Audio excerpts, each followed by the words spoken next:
Okay, so hello to episode 8 of Bed Talks. It's been a few days since my last one, and I am checking in from a different bed. Actually, it's the same bed, it's just a different bedroom. I had to move over the weekend, so that kind of threw off my whole. I don't really schedule these, but it threw off my schedule. But actually, it also fueled the thing I wanted to talk about. Look at that, everybody. I wanted to talk about letting go, and I read a lovely quote, a really, sometimes you read things other people write and it sticks with you.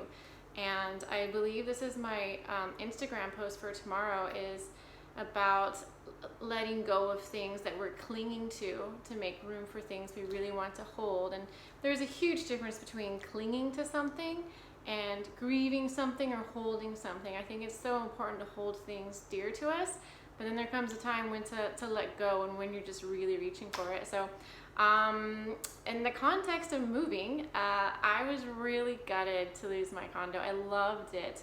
And actually, it was my second condo out here in Nicaragua. The first one was amazing, and it came furnished, and when you first walked into the entry, there was a giant painting of a huge tree, and it was painted so beautifully. It was like red feathers and blue bark. It was all these different colors. It's so vibrant, and it was the first thing you saw when you walked in. There's a few beautiful tree paintings throughout the house. It was a theme, and it suited that theme because that particular condo was on the 3rd floor, and the front room was glass on 2 sides. And that glass opened up into the treetops. There are some trees right outside. And so my then roommate, we called it our treehouse. Full of trees outside, and we really worked hard to move into that place. I travel for a living, so for a few years I felt my suitcase was my home.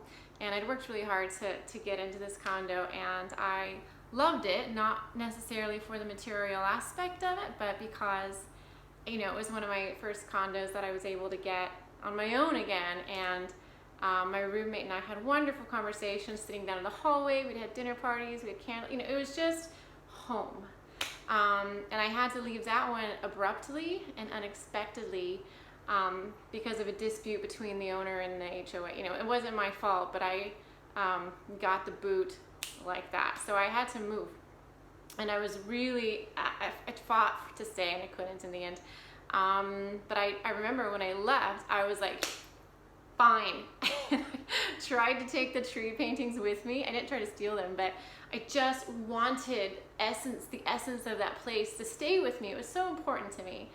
But I reluctantly had to move to the condo I just left, and I loved that one too. It was bright, it was airy, it didn't have the trees, it had the sun, and it had, the wind would just gust through this condo. It had vaulted ceilings and a white ceiling, and with dark wooden beams. It was awesome, and that was my home. And I think because I traveled so much and I don't live in the US, my home is my sacred space, right? And I loved it when people would come over and they would physically just say, ooh, wow, or they would just feel good.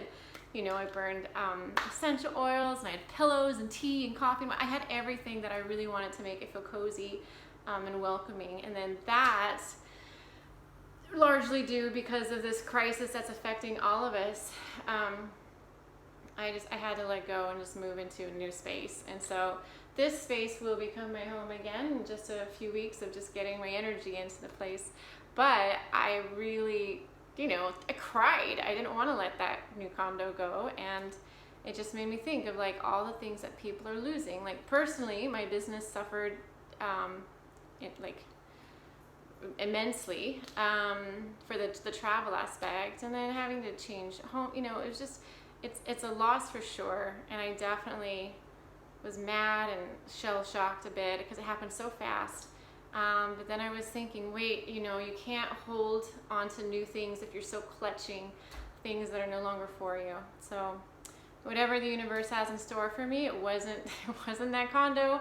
So that quote about letting go of the things in your hands so that you have room for something better to come along. I'm sorry I'm not getting the wording right, but it'll be in my social media tomorrow. I'm using the example of a condo, but I know that this loss, this change, the grief, that affects people on different levels too, not just jobs, but relationships, children, where you work, your home life, school, whatever it is that you've lost, like definitely grieve the things that are no longer yours and mourn for them. But then, if we can recognize the difference between holding something and mourning something and like clinging to something that's not for us, that's when the self-damage starts. So anyway, just wanted to share that from new bed. It's kind of made only because it's new. And I feel like the lighting in this is a little bright, and I've got shadow puppets, which are distracting even me. So I might have to change that for episodes 9 and 10. But anyway, hope you have a good evening, and remember to don't cling to things that don't serve you. Let it go. There'll always be another condo, I guess, if that's what you lost. Have a good night.